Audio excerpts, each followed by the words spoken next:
केंद्रीय गृह मंत्री अमित शाह तेलंगाना के निजामाबाद में पहुंचे और जहां पर हल्दी बोर्ड के राष्ट्रीय मुख्यालय का उद्घाटन किया।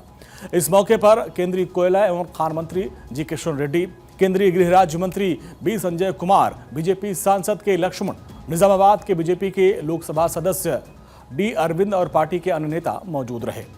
इस मौके पर गृह मंत्री ने बताया कि सरकार किसानों के लिए लगातार काम कर रही है ताकि किसानों की आय बढ़ सके।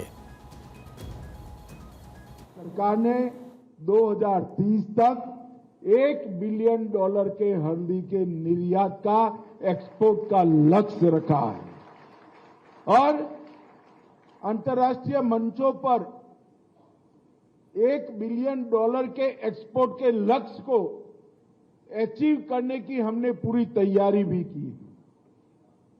ये जो बोर्ड बनेगा, ये हल्दी की ज्यादा से ज्यादा कीमत हल्दी के किसानों तक पहुंचे, इसके लिए काम करेगा। ये बोर्ड बनने से 3-4 साल में ही निजामाबाद की हल्दी दुनिया के ज्यादातर देशों में पहुंचेगी। मुझे पूरा विश्वास है कम से कम 3 साल में हम 6 से 7 हजार रुपया ज्यादा किसानों को मिल पाए, इस तरह की मार्केटिंग की चयन करेंगे। दरअसल पिछले 40 सालों से लोग हल्दी के लिए बोर्ड बनाने की मांग कर रहे थे और जिसको मोदी सरकार ने पूरा करने का काम किया ताकि हल्दी के किसानों को बड़ी राहत मिल सके।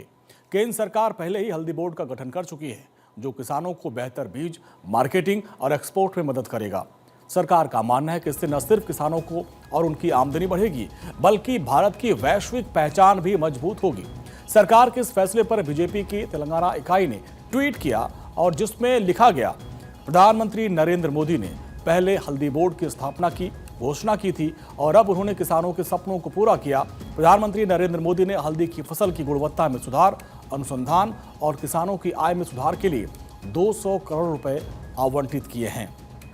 दरअसल निजामाबाद से बीजेपी के लोकसभा सांसद डी अरविंद ने हल्दी बोर्ड स्थापित किए जाने का वादा किया था। अरविंद ने 2019 के लोकसभा चुनाव में बीआरएस के विधान परिषद सदस्य और तत्कालीन मुख्यमंत्री के चंद्रशेखर राव की बेटी के कविता को हराया था, जो 2024 में एक बार फिर से चुनाव जीतकर संसद पहुंचे। ऐसे में बीजेपी इस मुद्दे के जरिए तेलंगाना में अपनी सियासी जमीन को मजबूत करने की दिशा में कदम बढ़ा रही है। अब देखना यह होगा कि हल्दी बोर्ड के गठन के बाद बीजेपी को कितना समर्थन मिलता है।